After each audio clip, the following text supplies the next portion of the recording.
I never expected my life to change so drastically in an instant.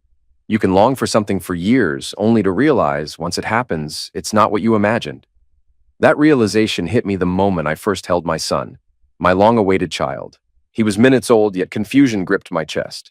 I should have felt pure joy, kissed my wife's forehead, and thanked fate for making me a father. Instead, dread crept in. His features, his hair, his eyes, the curve of his lips didn't resemble me. I told myself newborns can look generic, that it was the hospital lighting, but something felt off. Rachel, exhausted and drenched in sweat, lay back on the pillow. The delivery had been rough, so I swallowed my doubts. I forced a smile. "He's here, Rach. Our prayers have been answered." She only nodded, her eyes filled with love, but also something else. Caution, as if she were studying my reaction. That was the moment I should have known something was terribly wrong. We'd been married just shy of 6 years. For the first 5, Rachel and I tried to conceive. We visited countless specialists, sat under the scrutiny of fertility doctors, endocrinologists, and counselors, hoping someone might pinpoint an issue. We tested every angle: her hormone levels, her ovulation cycle, my seeds count. Each result returned a big normal. Nothing. Every test declared we were both perfectly capable of producing a child. Yet the years slipped by without a single pregnancy. Month after month, heartbreak followed heartbreak as her period arrived. We grew increasingly desperate. One afternoon, maybe 3 years into our marriage, Rachel came to me with an idea. She was wringing her hands and wearing the anxious expression she got whenever she was worried I would oppose her. "Daniel," she said softly, "maybe we should consider using a donor." Her words rattled in my chest. I already knew what she meant. Donor seed. Even though I had no medical evidence that I was the problem, the possibility that she might not trust my fertility gnawed at me. But more than that, I wanted our child to be ours. I wanted to pass on my grandmother's green eyes or my father's stubborn chin. The thought of raising a child with another man's DNA made me uneasy. My immediate response was harsh, though I tried to soften it. "No," I said, shaking my head. "I'm sorry, Rachel, that's not an option for me. Let's keep trying on our own. One of these days, God willing, something will click." She stared at me a long moment with those dark, searching eyes. "But it's been years, and the doctors keep saying everything is normal. Why can't we—" "No," I repeated more firmly, all the while feeling a pang of guilt in my gut. "I can't do that." She didn't argue further. Something about her subdued acceptance should have clued me in that she had a plan brewing. But I pushed any suspicions away, content to have the final word. We tried for a child month after month, heartbreak after heartbreak. Just as we neared hopelessness, Rachel missed her period and tested positive. That day was the happiest of my life. I dropped to my knees, tears in my eyes. 5 years of prayers had been answered. The pregnancy went smoothly, with typical nausea and exhaustion, but Rachel insisted on attending appointments alone. "You're working so hard, Daniel, it's just a routine ultrasound," she reassured me. I wanted to be there, but felt guilty missing work, so I let it go, never suspecting a deeper reason. Then came the big day. After a grueling labor, Jason was born. His first cry filled the room. When the nurse placed him in my arms, a strange unease gripped me. I tried to ignore it, but the feeling wouldn't fade. Back home, I drowned my doubts in fatherly devotion, feeding, changing diapers, singing lullabies. Rachel rested, eyes lighting up at Jason but flickering with worry whenever she looked at me. I dismissed it as postpartum anxiety. Still, something gnawed at me. Jason's hair was darker, wavier. His ears had a shape unfamiliar to mine. Babies change, I told myself. I waited, hoping to see even a trace of myself in my son. But that moment never came. Weeks turned into months. The more Jason's features developed, the less he looked like me. It wasn't just mild differences. It was to the point that strangers commented. An acquaintance might visit and say, "Oh, he must take after your wife's side." Or, "Is your wife's father from a different ethnicity?" I loathed these moments, forcing a smile and a nod while my stomach roiled. Meanwhile, Rachel was strangely protective of him, even from me. In subtle ways, she seemed to flinch whenever I studied Jason's face too long. I started to wonder if maybe she had gone behind my back and used a seed donor. It was the only plausible explanation that stuck in my mind. At first, I rejected the notion. Rachel wouldn't do that, would she? But the more the child grew, the more the idea haunted me. If that was the truth, though, why wouldn't she just say so? She'd see how desperate I was for a child. Maybe she assumed I'd never accept it. My anxiety grew, overshadowing the joys of fatherhood. Then, one evening, as I was finishing up tidying the living room, I caught Rachel staring intently at a photograph on her phone. She looked haunted. It was a shot of an older man with a strong jaw, a slight smirk, and dark wavy hair. Before I could glimpse the name on the screen, she quickly turned it off. I pretended not to notice. But that fleeting glimpse unsettled me deeply. Could that be the seed donor? A few nights later, at around 2 a.m., Jason woke up crying. I picked him up from the crib, pressed him to my shoulder, and tried humming a lullaby. In the soft glow of the nightlight, I examined his small, sleeping face. Suddenly, I saw a passing resemblance to someone I'd never considered before. Rachel's late ex-husband, Ethan. He had passed away in a tragic accident a couple of years before Rachel and I reconnected, or so I'd heard. She never gave me many details, only that it had been a painful ordeal. At first, I scolded myself for even thinking it. That's insane, Daniel. He's been dead a long time. You're just letting fear run wild. Still, something about that tiny nose and those eyebrows conjured an image of Ethan's face that Rachel had once shown me in a worn old photo. I distinctly remembered that man's unwavering stare. I'd never felt comfortable seeing pictures of her with Ethan, but since he was gone, how could he be a threat? Nevertheless, my heart pounded at the possibilities. I was so shaken by the thought that I put Jason back down and retreated to the living room, sat on the couch, and stared at the darkness for hours. I started investigating discreetly. I searched the house whenever Rachel ran errands, looking through drawers, rummaging through old boxes in the attic. I told myself it was all silly paranoia. You'll find nothing, and you'll feel like an idiot. But I had to check. It was in a dusty, half-broken trunk in the farthest corner of our basement storeroom that I stumbled on something horrifying.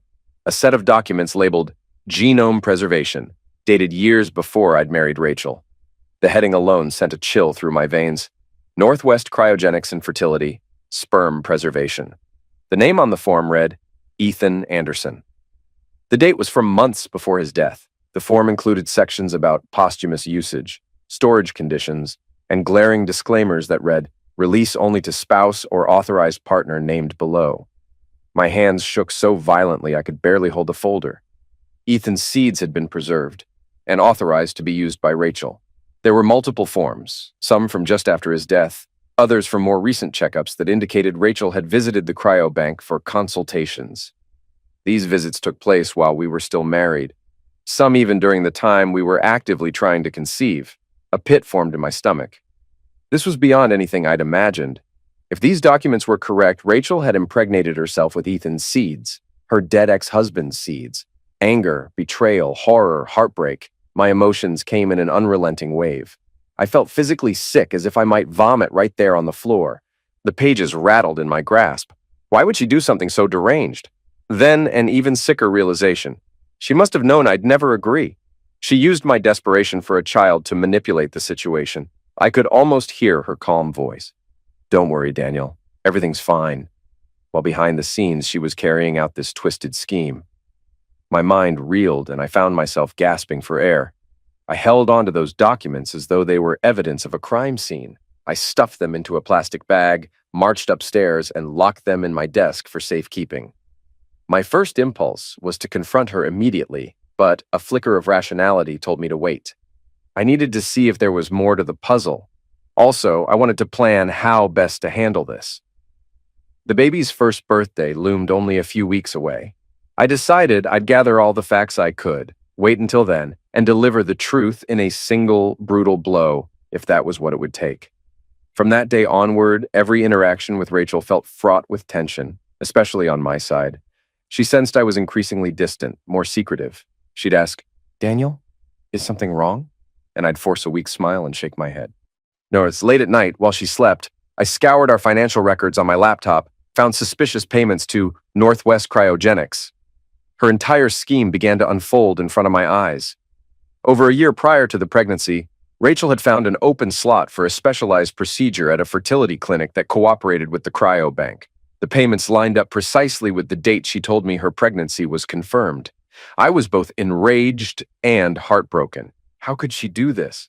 How could someone you trust so deeply manipulate you with such finality? I'd let her keep me away from her prenatal visits because I trusted her. Maybe I was a fool, but I had never guessed my own wife would impregnate herself with the deceased man's seeds, her ex-husband's, and then pass the child off as mine. I barely slept. My mind raced through 1,000 scenarios. Part of me still loved Rachel. She was the woman I'd spent half a decade trying to have a family with. But how could I even look at her now without feeling violated? I'd grown to love Jason so fiercely, yet the knowledge that his father was another man, one who wasn't even alive, tainted every joyful memory I'd formed over the past year. I felt guilt-ridden, furious, and battered by confusion. The morning of Jason's first birthday arrived under an ominous sky. The forecast called for rain. Rachel had planned a tiny gathering, just us and her parents, plus a couple of friends to watch as Jason smushed birthday cake in his face. My plan? I was going to detonate everything. I'd already arranged an appointment with my lawyer for later in the afternoon so I could finalize the legal side. I also had proof that I wasn't Jason's father, along with the cryobank records to sue her for paternity fraud. I woke early that day, quietly preparing documents I had hidden in a black briefcase. My stomach churned with dread and twisted excitement. Finally, the truth. At exactly 2 p.m., the guests started arriving in a light drizzle. Rachel's parents, George and Linda, waltzed in with big smiles and gifts. Linda pinched Jason's cheeks, cooing, "Oh, it's my precious grandson's big day." I waited in steely silence. At about 2:30, with a few other close friends gathered around, we presented the cake, white frosting, a big candle shaped like the number 1. Jason clapped his tiny hands. Rachel smiled at me, a guarded flicker in her eyes. A spark of guilt flickered in my gut. Should I really do this now at the baby's birthday? But I swallowed the doubt. She orchestrated this entire con. She can handle the embarrassment. We sang happy birthday, snapped pictures, and the baby's face was promptly covered in frosting. Then Rachel turned to me. "Daniel," she said, "do you want to say something?" She was probably expecting a sweet fatherly toast. The tension in my chest peaked. "Yes," I said, clearing my throat. I looked at the small group. "I'd like to share some news. Something about Jason's paternity." I saw the shock on Rachel's face, and her mother's eyebrows shot up. A friend from my workplace coughed uncomfortably. Rachel forced a quick laugh. "Daniel, what are you—" I cut her off. I know about Ethan's seed, Rachel," I said, my voice wavering with anger. "I found the documents in the basement, the cryobank records, the procedures, the bills. I know Jason isn't mine." A stunned silence. Rachel's parents wore matching looks of confusion. Rachel's face went ashen, her lips parted in a silent plea. Then the room exploded with noise. "What is this madness?" Linda demanded, glaring at me. "What do you mean, not yours?" Rachel's eyes filled with tears. "Daniel, please, can we talk about this privately?" She glanced around at the startled guests. "This is Jason's birthday, why—" But she couldn't finish. George, her father, snapped at me. "You're spouting nonsense. That baby is my flesh and blood son. How dare you ruin this celebration with your cheap accusations?" I refused to stop. "It's not nonsense," I said, pulling a folder from my briefcase. "I have the proof right here. Here's the cryobank contract with Ethan Anderson's name. Here's the fertility procedure date. About a year before Jason was born. These are bank statements for the procedure. I also have blood test comparisons that clearly show I'm not Jason's biological father." Everyone gawked at the papers I held. Rachel looked as if she might pass out. The tension in the air was suffocating. Jason, oblivious to the chaos, babbled and tried smearing frosting onto Rachel's sleeve. George, voice trembling, said, "Rachel, tell me this is all some misunderstanding." She gulped, tears streaming, and she finally spoke in halting words. It's complicated. I used Ethan's seeds." "But Daniel, we wanted a baby for so long, and you refused any donor." "I didn't think you'd ever accept—" "You used your ex-husband's semen?" Linda yelled, aghast. "When were you going to tell us? Oh my God!" She placed a hand on her cheek, shaky and furious. Rachel began sobbing. "You have to believe me. I did it for us. I wanted us to have a baby. And it's not like I was cheating with a living person or anything. Ethan was already gone." I cut her off with a bark of disgust. "You lied to me. You let me think Jason was mine for the entire pregnancy. You had me sign the birth certificate. You made me a legal father to someone else's child on purpose. That is the definition of paternity fraud, Rachel. We're done." Rachel collapsed to her knees, hugging Jason tightly, tears staining her cheeks. "Daniel, please," she sobbed. "We can work through this. I was going to tell you, but I was afraid you'd leave me if you knew the truth. I swear I wanted a child for our family, not just for me." I backed away, trembling with rage. Whatever you say, it doesn't matter. I've already filed for divorce. As soon as the hearing is scheduled, I'm suing you for paternity fraud. You tricked me into paying medical bills, forging paternal status. We're finished, Rachel screamed as I marched to the door. Her mother tried to block me, hissing, "What kind of man are you? Jason is your child, no matter whose material it is. You raised him for a year," her father added. "If your seed is broken, that doesn't mean you can weasel out of fatherhood. You had no proof that you weren't the problem. Maybe your so-called normal tests were inaccurate. My daughter did what she had to do. A real man would stand by his wife." Fury radiated through my veins. I clenched my fists. "Don't you dare talk about me being less of a man," I seethed. "Your daughter lied. She planned this behind my back, used her dead ex-husband's seeds, and tricked me into believing I was the father. All of you can get the hell out of my sight." George looked like he might punch me. "You're making a mistake," he growled. "You walk out that door, we will sue you for child support. That's your son, whether you like it or not." My temper snapped. I advanced on him. "You want to try me? Let's go. I've got evidence your daughter defrauded me. You'll get nowhere. Now, move." He refused to budge, so I gave him a hard shove. Linda squealed in alarm, and a friend of ours rushed forward to intervene. The guests were frantic, trying to de-escalate as I swung the front door open. Jason started wailing, apparently frightened by the yelling. Rachel was in hysterics, tears streaming, screaming, "Daniel, don't do this, please!" But I only felt numb fury. I shoved the door wide. "Everyone out of my apartment now. This party's over." Her parents continued shouting, "You're not a real husband. You can't abandon them. We'll sue you for everything." But eventually, under the stares of everyone else present, they grabbed their coats. Linda glared daggers at me. George muttered curses. Rachel, trembling, tried to approach me, but I hissed, "Don't you dare! We're done!" She sank to the couch, hugging Jason, who was still crying. Every muscle in my body tensed as I pointed at the door. "Out!" I said, voice shaking. "Both of you! Now!" Rachel swallowed hard, her cheeks wet, her eyes bloodshot. "But, Daniel, this is our home. Where will I even— This stopped being your home the moment you decided to betray me. Don't make me call the cops to forcibly remove you. Get out." She let out a choked sob, but for the sake of the wailing baby, she tried to maintain composure.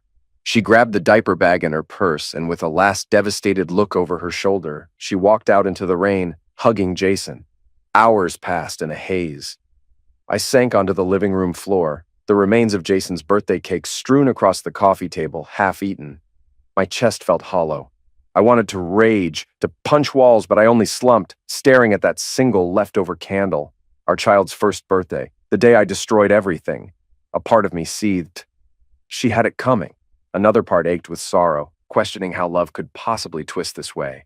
I sat there, immobile, for a long time. Then, around 1 a.m., my phone rang. A friend who'd been at the party said, "Daniel, you should know Rachel's in the hospital. Some kind of breakdown. Her parents say she fainted from shock." I tightened my jaw, my mind swirling with conflicting impulses. Anger, guilt, pity. "Which hospital?" I managed to ask quietly. He told me, but then hesitated. "Look, man, I get that you're furious, but maybe you should see her. This is serious." I ground my teeth and finally said, "I'll think about it," and hung up.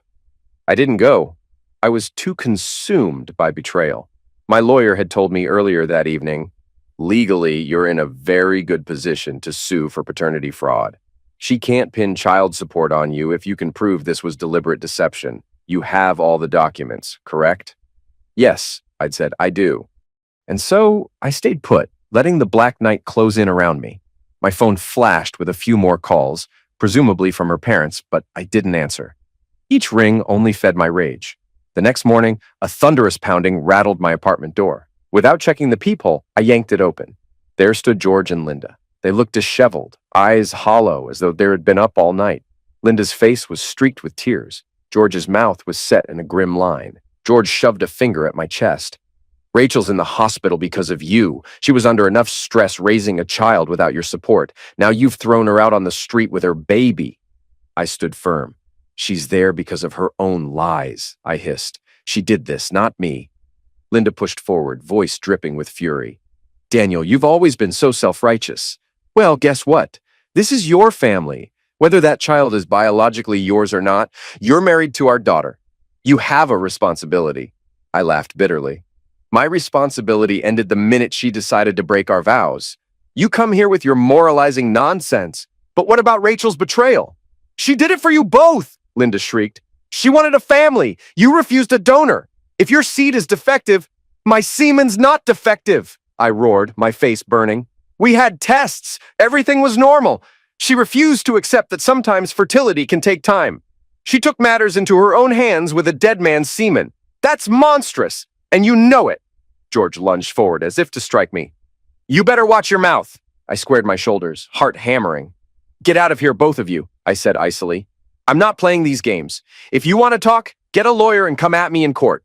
Otherwise, stay away from my home. Linda's voice trembled with rage. You heartless man. That's your wife in the hospital, your child. Not my child, I corrected. Stop calling him that. I loved him, but now I know the truth. George raised a fist, but I caught his wrist midair. Don't, I snarled. Don't make this worse than it already is. I shoved him backward. He stumbled into Linda, who nearly fell. Linda began crying. This is how you treat us after all these years? We welcomed you. You welcomed me as long as I was footing your daughter's bills and playing dad to a baby that isn't mine, I spat. Enough is enough, she brandished her phone. We'll sue for defamation, for cruelty, for... Do whatever you want, I said. Now get out. I slammed the door in their faces and locked it. My blood pounded in my ears like war drums. For a moment, I feared they might kick the door down, but eventually, I heard their footsteps retreat. Then, silence. 2 days later, as I was finalizing divorce paperwork with my lawyer, I got wind that Rachel had been discharged from the hospital. She was living temporarily with her parents, presumably so they could care for her and the baby. My lawyer, an older man named Mr. Beckman, was methodical, flipping through my stack of evidence, the cryobank forms, the procedure receipts, and a copy of Jason's birth certificate. Clear case, he said. We'll file for divorce on the grounds of adultery or at least fraudulent misrepresentation. The simplest approach is a petition to disclaim paternity. Paternity fraud. You can request an immediate DNA test as well, though the cryobank documents speak volumes. You also have the texts or appointments from that clinic. I nodded. Yes, I do. If Rachel contests, we can subpoena the cryobank. They'll confirm she used Ethan Anderson's semen. He pressed his lips together. Right, because there's also an ethical question with posthumous seeds usage. Did she have explicit permission from him? In some states, that's only allowed if the man consented prior to his death. This is going to be complicated, but you'll likely come out on top. She never told you any of this. She essentially forged your paternity. Now, in terms of child support, you absolutely should not be paying. The child is not biologically yours, and you can prove there was deception. You'll be severed from any paternal obligations. Though I felt some relief, there was also a sick heaviness in my heart. It's not as if I wanted to punish the baby. I genuinely loved him. But I couldn't see any alternative. Every fiber of trust, of fatherly love I'd had, felt ripped away by her deception. We wrapped up the session. He assured me that as soon as the papers were filed, Rachel would be served. I left his office in a daze of swirling emotions, anger, sadness, even a trace of longing for what we should have had, a normal, happy family. Not 3 days later, a knock came at my door around dusk. Expecting more drama from her parents, I yanked it open with annoyance. To my surprise, it was Rachel herself. She looked pale, with dark circles under her eyes like she hadn't slept in days. She wore an oversized sweater, and for a moment, seeing her like that, battered by the storm of our broken marriage, triggered memories of simpler times. I forced steel into my spine, blocking the door. What do you want? I asked coldly. She seemed on the verge of tears, but her gaze was intense. Daniel, can we talk, please? 10 minutes, that's all I need. I hesitated. Part of me wanted to slam the door, but grudgingly I stepped aside. She slipped in, crossing the threshold with timid steps. I guided her to the living room. She perched on the edge of the couch, wringing her hands. You filed for divorce, she whispered. I got the papers. Yes, I said tersely, crossing my arms. She exhaled shakily, eyes brimming. Daniel, you have every reason to hate me. But let me explain. You refused the donor route, and I was terrified of never having a child. I wanted that so badly. You have no idea the loneliness I felt month after month when the test came back negative.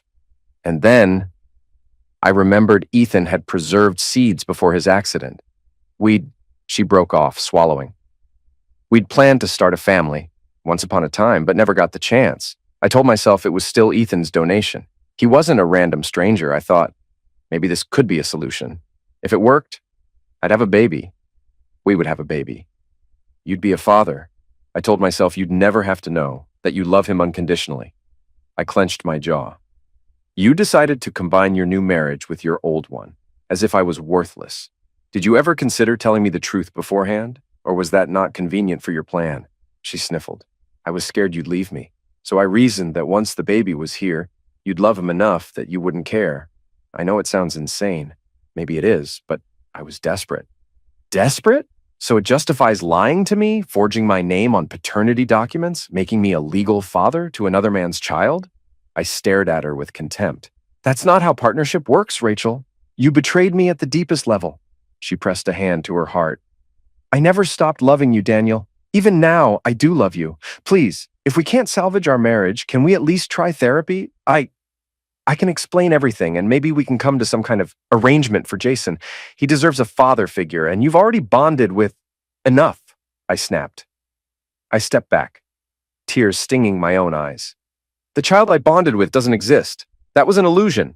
I'm not Jason's father. He's Ethan's, or more accurately, a child of technology brought about by your lies.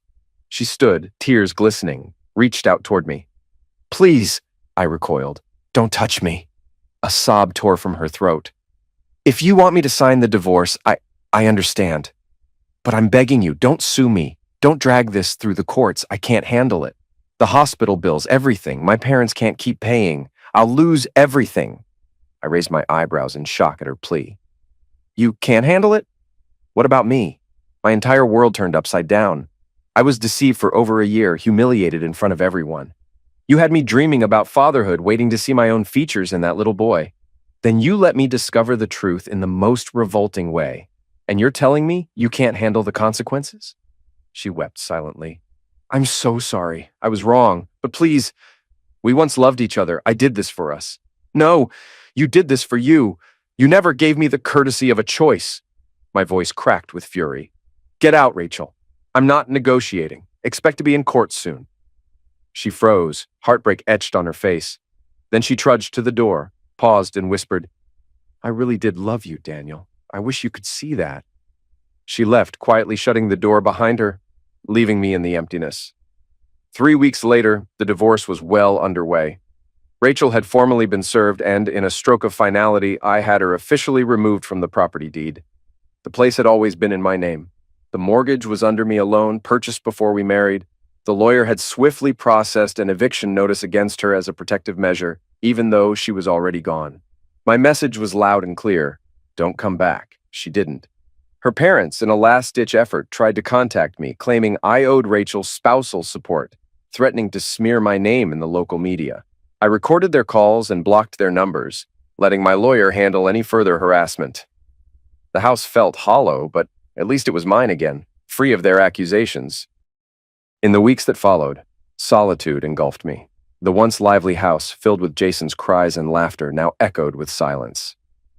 It's better this way, I told myself. The alternative was living a lie. Late at night, I'd recall the moment I first held Jason, believing my prayers had been answered. That memory hurt the most. I'd let the sorrow and anger simmer until exhaustion finally took over. The court case was swift. With cryobank documents and proof of Rachel's deception, my name was removed from the birth certificate. Paternity fraud was recognized, freeing me from legal obligations. Rachel attended every hearing, frail and clutching Jason. Sometimes I'd glimpse his wide-eyed curiosity as he stared at the bright courthouse lights. He has no idea what's happening, but I reminded myself, he's not my child. The judge granted the divorce, citing irreconcilable differences and deception. Rachel wept as she left with Jason. Linda glared, and George was nowhere to be seen.